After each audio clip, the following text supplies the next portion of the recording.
அவர் வந்து ஒரு ஜெனுவல் person, direct SI அவரு. இவர் வந்து ஆர்டினரி ஒரு பட்டாலியன் போலீஸ், ஆனா பக்கா ஃப்ராட். ஃபோட்டோஸ் எடுத்தாங்க, அதை சென்ட் பண்ணுறதுக்காக என்னோட காண்டாக்ட் நம்பர் வாங்கிட்டு அப்படி 1 மந்தில் ஏப்ரலில் பழக்கம், மே மாதத்தில் மேரேஜுங்கிறது, ஜூன் ஜூலையில் ப்ராப்ளம். என்னை ஒரு தனிமை ஃபஸ்ட்டு ஒரே மாதத்தில் தனிமைப்படுத்தி அவன் எல்லாத்தையும் பிளான் பண்ணி என்கிட்ட என்ன இருக்குன்னு ஃபஸ்ட்டு என்கிட்ட ஒரு ஐஃபோன் 1,14,000 ஆனால் அவனுக்கு ஏதோ ஒரு நல்ல நேரம் இருந்து நான் செத்துருந்தா இன்னைக்கு அவனுக்கு தூக்கு தண்டனை தான் கண்டிப்பாக. சமைச்சு சாப்பிட்டுட்டு தூங்கிட்டு ஒரு விடிய காலம் 4 மணி அளவில் எந்திரிச்சு நான் நல்ல தூக்கத்தில் அப்படி என் மூக்கில் ஒரு குத்து குத்திட்டு அப்படி என் கை காலை கெட்டி கரெக்டாக 19.5 லட்சம் ரூபாய் எடுத்துகிட்டு போயிருக்கிறான் கையில் கேஷாகவே. அந்த கேஷில் ஒரு 5 லட்சத்தை அந்த ஒரு டிஎஸ்பி சாருக்கு கொடுத்ததா சொன்னான். நம்ம அப்புறம் டீல் பேசிக்கலாம், நான் இப்போ இதை எடுத்துகிட்டு போகிறேன். இல்லைன்னா என்ன பண்ணுறாங்க, வெளியில் ஒரு இன்ஜினியர் நிற்கிறாரு, அவங்க ஒரு இன்ஜினியர் எல்லாம் பக்கம் பிளான். ஆக்சுவலி எனக்கு என்ன இதில் கேள்வி என்னன்னா, இவன் இதெல்லாம் பண்ணும்போது அங்கே ப்ரெசன்ட்ல இருந்திருக்காங்க, அப்போ அங்கே இருக்கிற ஆஃபீஸர்ஸ் எப்படி இவங்களுக்கு ப்ரெசன்ட் பண்ணாங்க? இவன் இவ்வளவு அயோக்கியத்தனம் பண்ணும் போது எல்லாமே அங்கே டியூட்டியில் இருந்த மாதிரி காமிக்கிறீங்க, அப்போ உங்களுக்கும் இதுக்கும் சம்பந்தம் இருக்கான்னு எனக்கு ஒரு கேள்வி வந்துச்சு.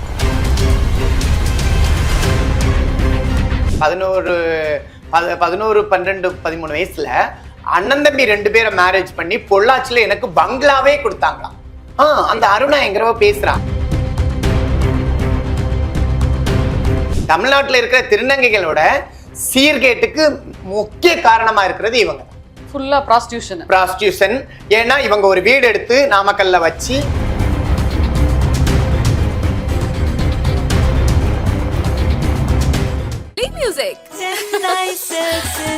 அப்பவும் இப்பவும் எப்பவும் அதிரடி கலெக்ஷன், சரவெடி செலிப்ரேஷன்ஸ். முந்திரி திராட்சை முழுசா இருக்கு. ஆச்சி பாயாசம் மிக்ஸ், 1 வாங்கினால் 1 இலவசம். KTV நேயர்களுக்கு வணக்கம். இன்னைக்கு நம்ம கூட பபிதா ரோஸ் இருக்காங்க. வணக்கம். வணக்கம் மேடம், சொல்லுங்க. என்ன நடந்துச்சு? ஆக்சுவலா நிறைய சர்ச்சையில வந்து உங்க பேர் அடிபட்டுட்டே இருக்கு. உங்களை போட்டு நிறைய பேர் வந்து அவதூறா ஒரு மாதிரி குற்றங்கள் சொல்லிட்டு இருக்காங்க. ஆக்சுவலா நீங்க எப்படி அந்த மாதிரி விஷயத்துல போய் சிக்கினீங்க? எப்படி வெளியில வந்தீங்க? ஆக்சுவலி மேடம் வந்து எனக்கு ஆரம்ப காலத்துலேருந்து காவல்துறைனா எனக்கு ரொம்ப பிடிக்கும். ஏன்னா என்னுடைய ஃபேமிலிலேயே நிறைய காவல்துறையில் இருக்காங்க. காவல்துறையில் இருக்கிறவங்களோட பணி எனக்கு ரொம்ப பிடிக்கும். அதனால் வந்து என்ன பண்ணேன்னா, எனக்கு நான் இந்த டிரான்ஜெண்டர்ங்கிற ஒரு போர்வையில் வரும்போதே எனக்கு வந்து அறிமுகமானவர் தான் என்னுடைய ஹஸ்பண்டு. அவர் வந்து டைரக்ட் எஸ்ஐயாக இருந்தாங்க. அவரை மேரேஜ் பண்ணேன். ஆனால் எனக்கு அவரோட சப்போர்ட்டிவ் நிறைய இருந்தோனால அவர் என்கிட்ட ஏதாவது எடுத்திருந்தா கூட நான் அதை பெருசாக எடுத்துக்கல. திரும்ப எங்களுடைய வாழ்க்கையில் ஒரு சந்தோஷங்கிறதே ஒரு கனவை ஹஸ்பண்டுங்கிறது தான். அப்போ அப்படி இருக்கும்போது நான் வந்து இந்த இந்த மனநிலையிலேருந்து வெளியே வர்றதுக்கு ஒரு பர்சன் தேவைன்னு இருக்கும்போது மறுபடியும் இந்த கார்த்திக் என்ட்ராகிறாரு. கார்த்திக் வந்து ஃபஸ்ட்டு அவர் எஸ்ஐயை பார்த்தாச்சுன்னா அவர் வந்து ஒரு ஜெனுவல் பர்சன், டைரக்ட் எஸ்ஐ அவரு. இவர் வந்து ஆர்டினரி ஒரு பட்டாலியன் போலீஸ், ஆனால் பக்கா ஃப்ராடு. அவங்க அப்பா அம்மாவே எனக்கு சொல்லியிருக்க ஆடியோ நீங்கள் கேட்டிங்கனாலே, என் பையன் ஃப்ராடு, அவன் அவங்க பெரியம்மா வீட்டிலேருந்து 30,000 திருடிட்டு அவங்களையே அடிக்கிறதுக்கு வீட்டை சுற்றி வந்தான். அந்த மாதிரி ஒரு கிரிமினல், அவனுக்கிட்ட நீ எப்படிமா மாட்டினேன்னு அவங்க அப்பா அம்மாவே எனக்கு கொடுத்த ஸ்டேட்மெண்ட். ஆனால் அவன் என்ன பண்ணிட்டான், அவன் என்கிட்ட இருக்கிற எனக்கு கூத்தாண்டூர் கோயில் திருவிழா வந்து அப்போ வந்து நான் காவல்துறைக்கு முழுக்க சப்போர்ட்டாக இருப்பேன். அங்கே இருக்கிற ப்ரோக்ராமில் எல்லாத்துலேயுமே முழுக்க சப்போர்ட்டாக இருப்பேன். நான் ஒரு நல்ல என்ன பண்ணுவேன், ஒரு ப்ரியாரிட்டியாக அங்கே போய் இருந்து எல்லாத்தையும் செய்கிறதில்ல. எனக்கு ஒரு 5-6 போலீஸ் கொடுப்பாங்க அங்கே பாதுகாப்புக்கு, ஒரு பிஎஸ்ஓ மாதிரி. அதில் 2022 வந்த பிஎஸ்ஓ தான் இவர். யார்? இந்த கார்த்திக். பிஎஸ்ஓவை வந்துட்டு ஜஸ்ட்டு கொஞ்சம் ஃபோட்டோஸ் எடுத்தாங்க, அதை சென்ட் பண்ணுறதுக்காக என்னோட காண்டாக்ட் நம்பர் வாங்கிட்டு அப்படி 1 மந்தில் ஏப்ரலில் பழக்கம், மே மாதத்தில் மேரேஜுங்கிறது, ஜூன் ஜூலையில் ப்ராப்ளம் இஷ்யூ. அப்படி நீங்கள் ரொம்ப ஸ்மார்ட்டாக தெளிவாக இருக்கீங்க. எப்படி நீங்கள் அவர்கிட்ட 1 மாதத்தில் கல்யாணத்துக்கு ஒத்துக்கிட்டீங்க? மேம் அவர் என்ன பண்ணினாருன்னா, அவர் திருமணமே ஆகலைன்னு சொன்னார். அதுக்கப்புறம் வந்து திருமணம் ஆகலைன்னு சொன்ன உடனே அப்போ நினச்சிட்டோம், ஓகே இனி நமக்கு கல்யாணம் ஆகாத பையனா ஓகே நமக்கு ஒரு வாழ்க்கையில் ஒரு துணையாக இருப்பார், நாளைக்கு ஒரு நாளைக்கு அவர் மேரேஜ்ங்கிற ஒரு போர்வையில் வரும்போது நாளைக்கு அவரோட ஃபியூச்சரை பார்த்துக்கும் போது நம்மளையும் கவனிப்பார், ஒரு டிபார்ட்மெண்ட்டில் இருக்காரு அப்படின்னு. ஏன்னா அவரும் வந்து ஏற்கனவே இருந்தவர் வந்து நல்ல ஒரு குணாதிசயத்தில் நல்ல ஒரு சிறந்தவராக இருந்தார். என்கிட்ட எது எடுத்திருந்தாலும் அவர் காசுக்கு பணத்துக்கு பழகினாலும் உண்மையான பாசத்தை காட்டினார். ஆனால் இவன் வந்து அப்படி கிடையாது. என்கிட்ட யாராவது ஒருத்தர் வராங்க ஃப்ரெண்ட்லியாக பேசுகிறாங்க அப்படின்னா அவங்கள ஏதாவது சொல்லி டைவர்ட் பண்ணி விட்ருவான். அவங்கக்கிட்ட ஏதாவது ஒன்றை சொல்லி அவங்க என்கிட்ட வந்து பேசாத அளவில் ஆக்கிடுவான். என்ன ஒரு தனிமை ஃபஸ்ட்டு ஒரே மாதத்தில் தனிமைப்படுத்தி அவன் எல்லாத்தையும் பிளான் பண்ணி என்கிட்ட என்ன இருக்குன்னு ஃபஸ்ட்டு என்கிட்ட ஒரு ஐஃபோன் 1,14,000 அந்த ஐஃபோன் அதில் தானே என்னோட எல்லாமே இருக்குன்னு ஐஃபோனை எடுத்துட்டான் ஃபஸ்ட்டு. அதாவது என்னென்னா இவன் இந்த மாதிரி பண்ணுவான்னு எனக்கு தெரியலை. நான் இந்த இறால் வேணும் நண்டு வேணும் அப்படின்னு சொல்லிட்டு எல்லாம் ப்ரிப்பேர் பண்ணி சாப்பிட்டு நைட்டு தூங்கும்போது இவன் ஆல்ரெடி பிளான், இது விடிய காலம் ஏதாவது ஒன்று பண்ணணும்னு. நல்ல வேளை மேம், எனக்கு உயிரே என்னை கொன்றுப்பான். ஆனால் அவனுக்கு ஏதோ ஒரு நல்ல நேரம் இருந்து நான் செத்துருந்தா இன்னைக்கு அவனுக்கு தூக்கு தண்டனை தான் கண்டிப்பாக விட்டுருக்காது. என்னுடைய சமுதாயம் மட்டும் இல்லை, இன்னைக்கு ஒருவேளை என்னுடைய சமுதாயம் இதுக்கு சப்போர்ட்டாக போயிருந்திருக்கலாம். ஆனால் இந்த மாதிரி ஒரு இது இருக்கும்போது என்னுடைய சமுதாயம் விட்டு கொடுக்காது, என்னுடைய ஃபேமிலியும் விட்டு கொடுக்க மாட்டாங்க. ஓகே, என்ன பண்ணார் அன்னைக்கு நைட்டு நீங்கள் சமைச்சு வச்சோன்னே? சமைச்சு சாப்பிட்டுட்டு தூங்க போனவங்க தூங்கிட்டு ஒரு விடிய காலம் 4 மணி அளவில் எந்திரிச்சு நான் நல்ல தூக்கத்தில் அப்படி என் மூக்கில் ஒரு குத்து குத்திட்டு அப்படியே என் கை காலை கெட்டி தலையணையை போட்டு அமுக்கி நான் அன்கான்சியஸாக போயிட்டேன். உடனே எங்கள் வீட்டில் இருந்த நகை செயின் பணம் என்னுடைய 2 மொபைலு, நான் இன்னொரு மொபைல் சும்மா இன்ஸ்டா பார்க்குறதுக்காக வச்சுருந்தேன் அந்த மொபைலு, என்னுடைய handbag, Aadhaar, PAN, cheque book, cheque leaf எல்லாத்தையும் எடுத்துட்டு எஸ்கேப் ஆயாச்சு. பிடிச்சிங்களா இல்லையா? நான் என்ன பண்ணாருன்னா அவர் போனோன்னா நான் வந்து திரும்ப எனக்கு அங்கே இருக்கிற வாட்ச்மேன் வந்து 100க்கு கால் பண்ணி போலீஸ் வந்து என்ன ஜிஹெச் ரெஃபர் பண்ணிவிட்டு அவனுக்கு என்கிட்ட கால் எதுவுமே இல்லையே, ஃபோன் எதுவும் இல்லை, ஏன்னா எல்லாம் எடுத்துகிட்டு போயிட்டேன். நான் என்ன பண்ண முடியும்? தோட்டத்தில் இருக்கிற வாட்ச்மேன் ஐயாவோட நம்பர்லேருந்து தான் 100க்கு கால் பண்ண முடிஞ்சிச்சு. ஏன்னா திரும்ப நான் அவனுக்கு மேலே கம்ப்ளைண்ட் பண்ணேன். அவன் அதுக்கு என்ன பண்ணிட்டான்னா, ஏன்னா கரெக்டாக 19.5 லட்சம் ரூபாய் எடுத்துகிட்டு போயிருக்கிறான் கையில் கேஷாகவே. அந்த கேஷில் ஒரு 5 லட்சத்தை அந்த ஒரு டிஎஸ்பி சாருக்கு கொடுத்ததா சொன்னான். கொடுத்து அவன் திசை திருப்பிட்டாங்க கம்ப்ளைண்ட். எனக்கு நிறைய பேர் விட பழக்கம்னு சொல்லி ஒரு கொஞ்சம் ஃபோட்டோஸ் எல்லாம் ஆட் பண்ணி ஒரு 5-6 பொம்பளைங்களை அந்த ஒரு ஆம்பளைங்களெல்லாம் செட் பண்ணி பேச வச்சு தப்பிச்சிட்டேன்னு நினச்சிட்டான். இப்போ நீங்கள் எதுக்கு அவ்வளோ கேஷை வீட்டில் தனியாக வச்சிங்க? என்ன மேம்? கேஷு நான் அந்த கன்ஸ்ட்ரக்ஷன் வேலை நடந்துட்டு இருந்துச்சு. அப்போ அதில் வந்து என்ன பண்ணாங்கன்னா ஒருத்தங்க கவுன்சிலர் எலெக்ஷனில் நின்னாங்க. அப்போ அவங்க கிட்டேருந்து எனக்கு ஒரு 10 லட்சம் ரூபாய் அவருக்கு நாங்கள் ஒரு செட்டியார்கிட்ட வாங்கி கொடுத்துருந்தோம் இன்னொருத்தர் மூலமாக. அந்த கேஷை ரிட்டர்ன் பண்ணுறதுக்கு அவர் என்னோட அக்கௌண்ட்டில் போட்டிருந்தாரு. நான் அப்போ அந்த அக்கௌண்ட்டில் அவருக்கு அனுப்பிட்டேன். அப்போ அவர் என்ன ஃபஸ்ட்டு என்கிட்ட கேட்கும்போது டிலே பண்ணிட்டு இருந்தார். அதனால நான் என்னோட ஜுவல்ஸ் எல்லாத்தையும் கொஞ்சம் ஜுவல்ஸை கொஞ்சம் அடமானம் வச்சு அதுலேருந்து ஒரு 10 லட்சம் ரூபாய் எனக்கு கையில் வீட்டில் நான் வச்சுருந்தேன். அதுக்கப்புறம் வந்து தோட்டத்தை மெயின்டைன் பண்ணுறதுக்காக கொஞ்சம் நான் வச்சுருந்தேன். அதில் ஒரு 19 லட்சம் ரூபாய் கேஷ் இருந்துச்சு. அந்த கேஷை எடுத்துட்டு அப்புறம் ஒரு கொடி ஒன்று போட்டிருந்தேன் 18 சவரம் அந்த கொடி, அப்புறம் 10 பவுனில் ஒரு கொடி, பேங்கிள்ஸு 3 பவுனு, இது எல்லாத்தையும் எடுத்துகிட்டு ஆக்சுவலி என்னாட்ட அதெல்லாம் எடுக்கும்போது என் முன்னாடி தான் எடுக்கிறாரு. நம்ம அப்புறம் டீல் பேசிக்கலாம், நான் இப்போ இதை எடுத்துகிட்டு போகிறேன். இல்லைன்னா என்ன பண்ணுறாங்க, வெளியில் ஒரு இன்ஜினியர் நிற்கிறாரு, அவங்க ஒரு இன்ஜினியர் எல்லாம் பக்கம் பிளான். என்னோட அந்த கேமரா சிசிடிவியில் பார்த்தா தெரியும், எல்லாருமே வெளியே நிற்கிறாங்க. வாட்ச்மேன்கிட்ட என்ன சொல்லியிருக்காங்கன்னா, உங்களுக்கு உடம்பு சரியில்லை அப்படின்னு சொல்லியிருக்காங்க. ஏன்னா உள்ள ஃபுல்லாக ஏசி, நான் வெளியே கத்தனாலும் கேட்காது. உள்ளாடி ரூம் வந்து பங்களா ரூம் மாதிரி. அப்போ அதில் வந்து நான் கேட்காது வெளியில். ஏன்னா இந்த என்னுடைய இது முடித்து வந்தால் திரும்ப ஒரு யூட்டர்ன் கால் மாதிரி வரும். அதுக்கு முன்னாடி திரும்ப வந்து பார்க்கும்போது ஒரு டைனிங் மாதிரி வரும். அதுக்கு அடுத்தது ஒர்க்கர்ஸ் தங்கியிருக்கிற ரூம், அது தாண்டி தான் கிரிக்கெட். ஏன்னா ஒரு சேஃபாக நான் இருந்தேன். இவர் வந்து ஜஸ்ட்டு 3 முடிச்சு போட்ட ஹஸ்பண்ட் ஆனதுனால தான் இவரை உள்ள என்டர் பண்ணது. இல்லைன்னா யாரையும் நான் அந்த இடத்துல என்டர் பண்ணியிருக்க மாட்டேன். இவங்க வந்து பக்கோ பிளான். ஆக்சுவலி எனக்கு என்ன இதில் கேள்வி என்னன்னா, இவன் இதெல்லாம் பண்ணும்போது அங்கே ப்ரெசன்ட்ல இருந்திருக்காங்க. அப்போ அங்கே இருக்கிற ஆஃபீஸர்ஸ் எப்படி இவங்களுக்கு ப்ரெசன்ட் பண்ணாங்க? புரியுதுங்களா? மெடிக்கல் லீவில் எந்த லீவுமே இல்லை, புரியுதுங்களா? ஆனால் அங்கே ப்ரெசண்ட்டு அப்போ எப்படி இவங்க அப்போ வந்து என்னன்னா அங்கே ஒரு அதுக்கு பிறகுதான் எனக்கு நான் இவர்கிட்ட கேள்விப்பட்டு நான் அந்த கேட்டேன் அவர்கிட்ட. ஓசின்னு சொல்லிட்டு பாலகிருஷ்ணன் இருந்தாங்க. நீங்கள் எப்படி அவருக்கு இது பண்ணீங்க? நீங்கள் பணம், ஏன்னா இவர் பணம் அனுப்புறதுக்கு 1-2 பேர்கிட்ட என்ன அனுப்புனது எவிடன்ஸ் எல்லாம் எடுத்தான். அதனால தான் என்னோட செல்ஃபோன் எல்லாம் தூக்கிட்டு போக காரணமே மேடம்.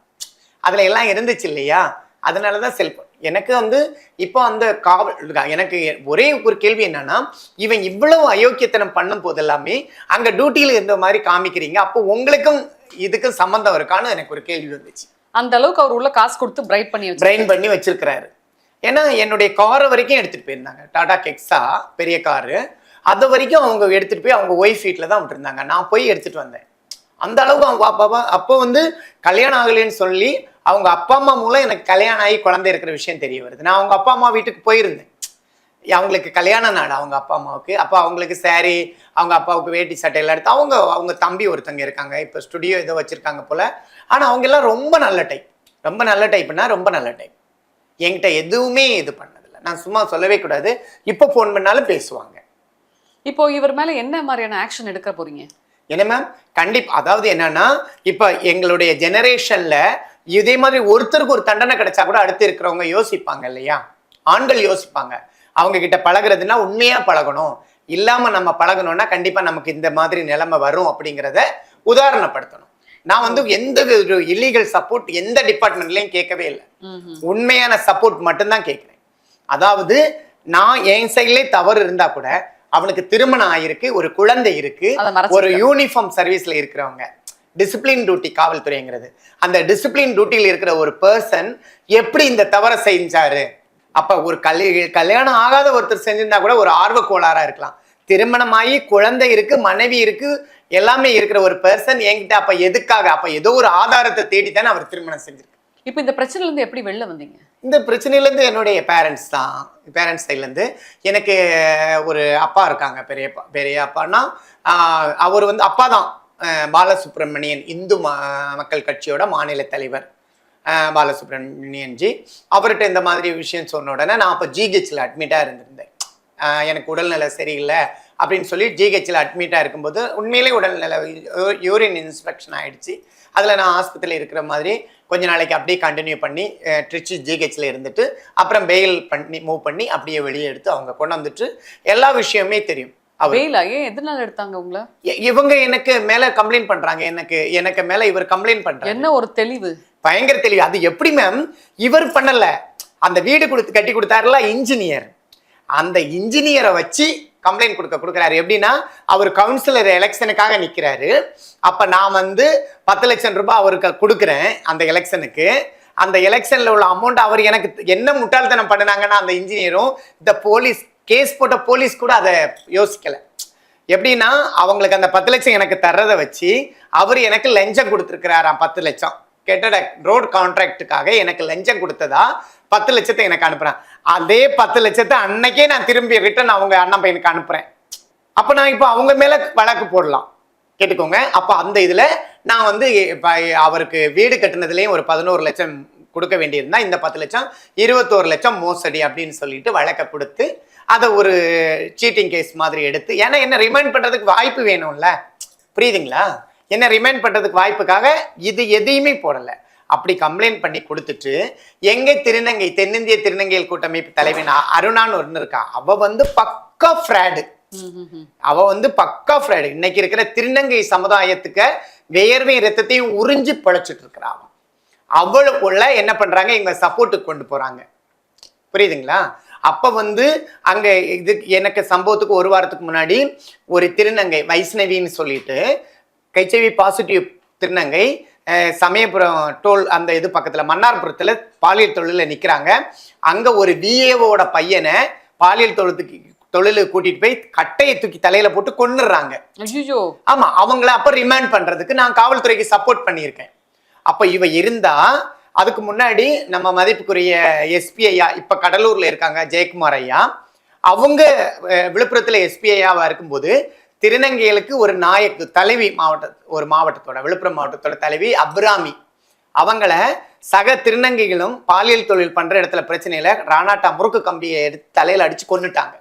அவங்கள கைது பண்றதுக்கு நான் ஒரு சில சப்போர்ட் பண்ணியிருக்கிறேன், அப்போ இவ காவல்துறைக்கு சப்போர்ட் பண்ணிட்டு இருக்கா எப்படிங்கிறதுக்காக இந்த அம்மா போய் அவங்க கிட்ட இவ எங்க திருநங்கை சமுதாயத்துக்கு ஒரு இதுன்னு அவங்களுக்கு என்ன தெரியும், என்னை பத்தி எதுவுமே தெரியாது இல்லையா. அப்ப என்ன பண்ணுவாங்க, அவங்க எதுவுமே இல்லாம ஓகே இந்த மாதிரியா அப்படின்னு சொல்லிட்டு ஒரு ரிமாண்ட் பண்ணணும்னு இவங்களோட சந்தோஷத்துக்காக ரிமாண்ட் பண்றாங்க. அப்ப என்ன பண்றாங்க, எனக்கு ஒரு அதுல போட்டோ பாருங்களேன், இந்த நேச்சுரல்ஸ் பியூட்டி பார்லர் அந்த பிரசிடென்ட் அவங்க பையன், இந்த ஏஆர் முருகதாஸ் சாரோட அவர் தம்பி, இந்த இது தேகதுருவம் சட்டமன்ற உறுப்பினர் முன்னாள் ஏடிஎம்கேட எம்எல்ஏ பிரபு, இவங்க எல்லாரும் என்னோட ஃப்ரெண்ட்லி ரீதியா எடுத்த போட்டோஸை ஜோடிக்கிறாங்க. எனக்கு இவ்வளவு பேர் கூட பழக்கம் அப்படின்னு. அப்ப அந்த காவல்துறை கேட்கலாமே, ஏமா செல்ஃபி எடுத்த போட்டோஸ், அப்ப என்னன்னா என் போன்ல இருந்து மொத்தத்தையும் அவன் எடுத்துட்டு போயிட்டான். போனை எடுத்துட்டு போயிட்டு அதுல இருக்கிறது எல்லாத்தையும் கொடுத்து, எனக்கு இவ்வளவு பேர் கூட பழக்கம், 100 கோடி ரூபாய் சொத்து, 10 கிலோ தங்கம் இருக்கு என்கிட்ட. கேளுங்க, 100 கோடி ரூபாய் சொத்து, 10 கிலோ தங்கம்.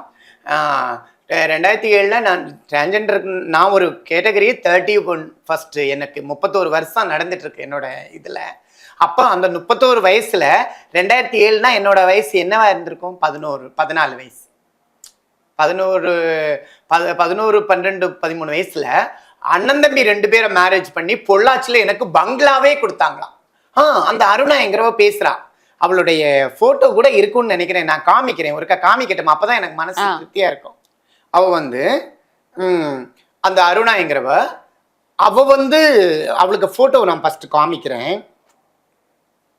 இங்க பாருங்க, இவங்க பேரு அருணா நந்தகுமார். நந்தகுமார்ங்கிறது யாருன்னு தெரியாது, ஆக்சுவலி இவரோட பேரு தான் நந்தகுமார்னு நினைக்கிறேன்.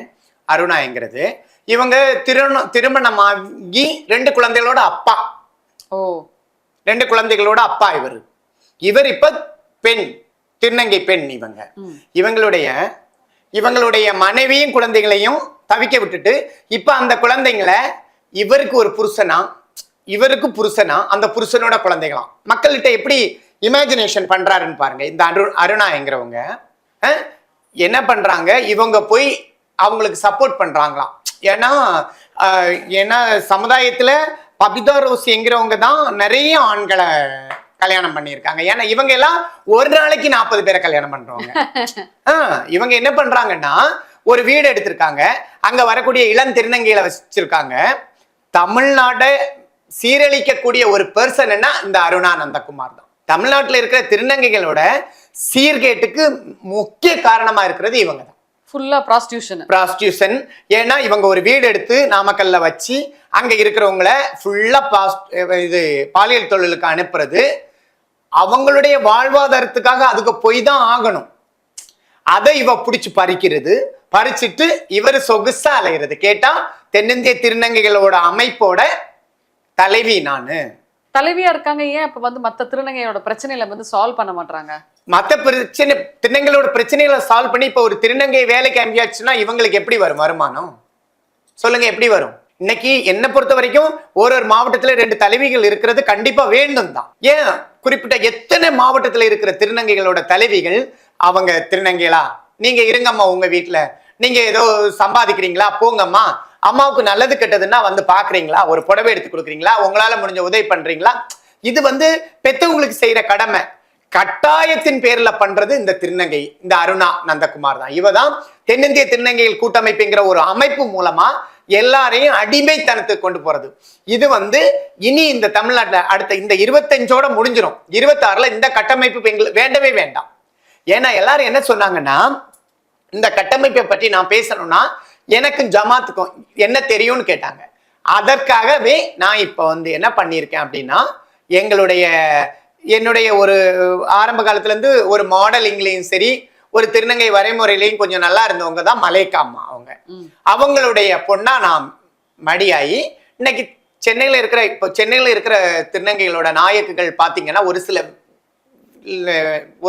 சில வழியில பாத்தீங்கன்னா ரொம்ப நல்ல விஷயம். ஏன்னா அவங்க இந்த அந்த சிங்கார சென்னைக்குள்ள 21 தலைவிகள் இருக்காங்க. இந்த 21 தலைவிகளும் மற்ற திருநங்கைகளை கண்காணிக்கிறது தான் வேலையை தவிர அவங்க கிட்ட புடுங்குற வேலை, புரியுதுங்களா? புடுங்குற வேலை கிடையாது. அவங்க இந்த தலைவிகள் 21 பேருமே இணைஞ்சு மற்ற திருநங்கைகள் ஏதாவது ஒரு தவறுதலான பாலியல் தொழில் பண்ணிட்டு அவங்களுடைய வேற வாழ்வாதாரம் இல்லை, கடைக்கு போறாங்க, அது அவங்களுக்கு வாழ்வாதாரம் இல்லை. அந்த இடங்கள்ல ஏதாவது பிரச்சனைகள் இவங்க செஞ்சாலும் சரி, இல்ல பப்ளிக் இவங்களுக்கு இடையூறு கொடுத்தாலும் அதை கண்காணிக்கிற வேலையை மட்டும்தான் இவங்க செய்யறாங்களே தவிர, இவங்க இந்த அருணா நந்தகுமார் மாதிரி எந்த ஒரு தொழிலும் அவங்க செய்யல. அருணா நந்தகுமாரோட நோக்கம் என்ன? யாரையும் வேலைக்கு அனுப்பாம பாலியல் தொழில வச்சு சம்பாதிக்கணும். இதுதான் அவங்களுடைய நோக்கமே. அதாவது என்னன்னா, இப்ப பாருங்க, கூத்தாண்டவர் கோயில் திருவிழா இருக்கிறது ஆரம்பத்துல விழுப்புரம் மாவட்டத்துல இருந்தது, இப்ப இருக்கிறது கள்ளக்குறிச்சி மாவட்டத்துல. அப்ப அந்த திருவிழா எங்க நடக்கணும்? கூத்தாண்டவர் கோயில தான் நடக்கும். கூத்தாண்டவர் கோயில் திருவிழா நடக்குது. அப்ப அந்த அழகி போட்டி விழுப்புரம் மாவட்டத்துல இருந்தப்போ விழுப்புரத்துல நடந்தது, இப்ப கள்ளக்குறிச்சி மாவட்டத்துல இருக்கு. அப்ப எங்க நடக்கணும்? அப்ப இப்போ என்னன்னா, இவங்க விழுப்புரம் மாவட்டத்துல நடத்துறதுனால விழுப்புரம் மாவட்டத்துல இருக்கிற ஆட்சியர்கள், கண்காணிப்பாளர், காவல்துறைக்கு அது ஒரு டியூட்டி. கள்ளக்குறிச்சி மாவட்டத்துல இருக்கிறதுனால அந்த திருவிழால அங்க ஒரு டியூட்டி. அப்ப என்னன்னா, அதுக்கு சமூக நலத்துறை மூலமா 10 லட்சம் ஃபண்டு இந்த வருடம். இனிமே இவங்களுக்கு அது கொடுக்க கூடாது. கள்ளக்குறிச்சி மாவட்டத்துல யாரு, நாங்க அங்க பிறந்த வளர்ந்த, என்னுடைய திருநங்கை பயணமே அங்கதான். அப்ப அப்படி இருக்கும்போது நாங்க இருக்கிற மாவட்டத்துல எங்களுக்கு கிடைக்காத உரிமை எங்கே இருந்து வரக்கூடிய உனக்கு எப்படி கொடுக்க முடியும் அந்த உரிமையை? இப்ப சென்னையில இருக்கிற நாயக்குகள் அனைவரும் இணைஞ்சு ஒரு திருவிழா பண்றாங்க, அதாவது அழகி போட்டி பண்றாங்க. அவங்க சென்னையை சார்ந்தவங்க, அவங்க பொதுவா ஒரு இடத்துல பண்ணிதான் ஆகணும் பண்றாங்க. நீங்க தமிழ்நாட்டை சேர்ந்தவங்க கூத்தாண்டவர் கோயில் திருவிழா அங்கதான் நடக்குது. அப்ப கூத்தாண்டவர் கோயில் திருவிழா எங்க இருக்கோ அங்க ஒரு கிரவுண்டை பார்த்து தான் ஒரு நிகழ்ச்சி பண்றோம் நாங்க. அத பாண்டிவின் சுவேதான்னு ஒருத்தங்க இருக்காங்க, அவங்க. அதுக்கப்புறம் ARM பக்தா சார், அவங்க தான் முழுக்க முழுக்க பண்ணிட்டு இருக்கிறது. நான் பார்த்து கிட்டத்தட்ட ரொம்ப, நான் 2013-14 போகும்போதே அவர் பண்ணியிருக்காரு. அதுக்கு மேல 10 வருஷமா நாங்களும் இணைஞ்சு அந்த இதை பண்றோம். போன வருஷம் பாண்டிவின் ஒருத்தங்க வரணும்னு சொல்லி வந்தாங்க, சிறப்பா எங்களுடைய நிகழ்ச்சி முடிஞ்சிச்சு. ஆனா முழுக்க முழுக்க அந்த ஸ்டேஜுக்கும் நிகழ்ச்சிக்கும் பாடுபட்டது நானும் ARM பக்தா சாரும். அவர் தான் முதல் இடம், நான் 2வது இடம். ஆனா அந்த நிகழ்ச்சியில பாருங்க, பாண்டிவின் இணைந்து நடத்துற தென்னிந்திய திருநங்கைகள் கூட்டமைப்பு நடத்துற, எதுக்கு இந்த பொய்யான பப்ளிசிட்டி உங்களுக்கு? நாங்க அதுக்கெல்லாம் விரும்பல. ஏன்னா எல்லாருக்குமே தெரியும், கூத்தாண்டவர் கோயில் திருவிழான்னா பபிதா ரோஸ் இருப்பாங்க, காவல்துறையில இருக்கிற எல்லாருக்கும் சப்போர்ட்டா இருப்பாங்க, அத்தனை காவல்துறைக்கும் தெரியும். இவங்க எனக்கு மேல வழக்கு தொடர்ந்து இந்த பிரச்சனையில் நான் வெளியே வர்ற அந்த வருடமே மதிப்புக்குரிய DSP ஐயாவும் SP ஐயா, ஆட்சியர் ஐயா எல்லாரும் இணைஞ்சு நாங்க சிறப்பா திருவிழாவை பண்ணணும். அவங்களுக்கு எல்லாருக்குமே தெரியும், இந்த தவிர நான் செய்ய மாட்டேன், இவன் ஒரு காவல்துறையில இருக்கிற ஒருத்தர் போய் பணத்துக்காக பண்ண வேலை தான் அப்படிங்கிறது எல்லாருக்குமே தெரியும். இப்ப இந்த மாதிரி பண்ணிட்டு இருக்காங்களே இவங்க, நீங்க இந்த தலைவிகள் எல்லாம் சேர்த்து இவங்க எதுவும் பண்ண முடியாதா? இந்த தலைவிகள்லாம் நீங்க எல்லாம் சேர்ந்து பேசிக்கி? இல்ல இப்ப பேசுவாங்க. அதாவது இப்போ நீங்க லேட்டஸ்டா பார்த்துருப்பீங்கன்னு நினைக்கிறேன், ஈரோடு மாவட்டத்துல அவங்க ராதிகா அம்மான்னு சொல்லிட்டு ஒரு பெரிய பிரபலமானவங்க. அந்த ராதிகா அம்மாங்கிறவங்க ஆரம்ப காலத்துல இந்துஸ்தான், டெல்லி, பம்பாய் அந்த மாதிரி பெரிய பெரிய பெரிய இடங்கள்ல போய் அவங்க பெரிய தலைவியா இருந்து, தமிழ்நாடு தான் அவங்க பிறந்த பூர்வீகம் ஈரோடு தான், ஈரோட்டுல அவ்வளவு திருநங்கைகளை வாழ வச்சவங்க. இப்படியும் இருக்காங்க. அவங்க வாழ வச்சவங்க. அவங்கள சுத்தி இருக்கிற ஒரு சின்ன கூட்டத்தை பாருங்களேன் நீங்க. இங்க பாருங்க, இது அவங்களுக்குன்னு ஒரு சின்ன பிரச்சனை. நான் இப்ப சொல்றேன் பாருங்க, அந்த அம்மா தான், அவங்களுக்குன்னு ஒரு பிரச்சனை. என்னன்னா, என்னகிட்ட எல்லாரும் கேட்கறாங்க, அங்க என்ன நடந்திருக்குன்னு பிரச்சனை தெரியுமா, தெரியாம பேசலாமான்னு கேட்டாங்க. அதுக்காக நான் அங்க போய் அவங்களை எல்லாம் சந்திச்சேன். என்னம்மா இந்த வீடியோல என்னடா ஒரு ஆளை சுத்தி இவ்வளவு கூட்டம் இருக்குன்னு பாத்தீங்களா? இது காசோ பணமோ பொண்ணோ வெளியே கொடுத்து சேர்ந்த கூட்டம் கிடையாதுமா. இது எப்படி சேர்ந்த கூட்டம்? இது நம்ம ஈரோட்ல நம்ம அம்மா ராதிகா அம்மா பின்னாடி தானா சேர்ந்த கூட்டத்துல ஒரு பகுதி தான். பாத்தீங்களா? இந்த அம்மாவோட தலைவி ஒரு வயசான அம்மா இருந்தாங்க, அவங்க இறந்து போயிடுறாங்க ஈரோட்ல. அவங்க இறந்து போன உடனே மறுபடி இவங்க ஆரம்பத்தில் துணை தலைவியா இருந்திருக்காங்க. அந்த தலைவி பதவியை இவங்க எடுக்கணும்னு சொல்றாங்க. இவங்க என்ன பண்றாங்க, அதுக்கு ஒரு பதவி ஏற்பு விழா ஏற்பாடு செஞ்சிருக்காங்க.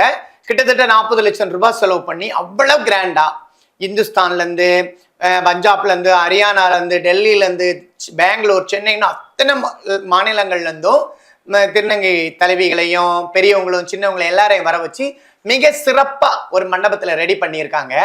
ஆனா இந்த தமிழ்நாட்டுல இருந்து போனாங்க பாத்தீங்களா, எல்லாரையும் சொல்லல.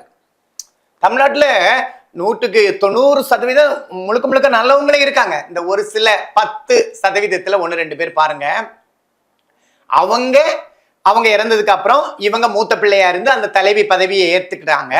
அப்ப இவங்க என்ன பண்றாங்க தெரியுமா, அந்த இவங்க கீழே இருக்கிற தங்கச்சிகளுக்கு ஒரு கருகு மணி கழுத்துல போடணும்னு நினைக்கிறாங்க. அந்த மணியை புடிச்சு அறுத்து எரிஞ்சிட்டு நான் தான் போடுவேன், அந்த இடத்துல நான் உங்களுக்கெல்லாம் அப்பா நான் தான். நல்லா கேளுங்க. இன்னொரு திருநங்கை மதுரை மாவட்டத்தை சேர்ந்த நூரி நாயக்குங்கிறவங்க, நான் தான் உங்களுக்கு அப்பா, இதெல்லாம் அறுத்து எரிஞ்சிடணும் அப்படின்னு சொல்லி அந்த இடத்துல பிரச்சனை நடக்குது. பிரச்சனை நடந்து அங்க ஒரு 5-6, அதாவது நூரி நாயக்கு, லவ்லி நாயக்கு, அப்புறம் சோனி நாயக்குன்னு, அதுக்கப்புறம் கிளியன்னு சொல்லி ஒருத்தங்க, இப்படி கொஞ்சம் பேர் ரொம்ப அட்ராசிட்டியில இறங்குறாங்க. அங்க வச்சிருக்கிற சாப்பாடுகளை எல்லாம் அவங்கள சார்ந்த அந்த சின்ன திருநங்கைகள் இருக்காங்களா அவங்கள வச்சு மிதிச்சு தள்ளுறது, உதைச்சு தள்ளுறது. அப்ப அவங்களுக்கு எவ்வளவு ஒரு மனவேதனை இருந்திருக்கும். அந்த வேதனையெல்லாம் தாண்டி அவங்க எல்லாம் வெளியே போகாதுங்க, எல்லாரும் வாங்க உள்ள இந்த நிகழ்ச்சியை நடத்துங்கன்னு சொல்றாங்க. அப்ப என்ன பண்றாங்க, உடனே ஒரு கட்டமைப்பை கேளுங்க, ஒரு 1,00,000 அபராதம் கூட அப்பதான் உள்ள வருவோம். அதையும் அந்த அம்மா தயங்காம அந்த இடத்துல கொடுக்குறாங்க. அதையும் வாங்கி பிரிச்சு பங்கு வச்சுட்டு கிட்டத்தட்ட 84 பேர் தலைவிகள் வந்திருக்காங்க. அந்த இடத்துல ஆளு தலா 10,000 20,000 கொண்டு போனோம்னா எவ்வளவு பணம் வீசி இருப்பாங்க. அவ்வளவு பணத்தை அள்ளி வீசிட்டு அதையும் எடுத்து மடியில வச்சுட்டு நீங்க வந்திருக்கிறீங்க, அவ்வளவு மதிச்சிருக்கிறாங்க. நான் இப்ப மேடம், நான் திருக்கோயிலூர்ல இருந்து கள்ளக்குறிச்சில இருந்து இங்க வந்திருக்கேன்னா என்ன யாரு மதிக்கணும்? நாங்க யார் கூப்பிடுறோமோ அவங்க தான் மதிக்கணும். அவங்க தானே மதிக்கணும்.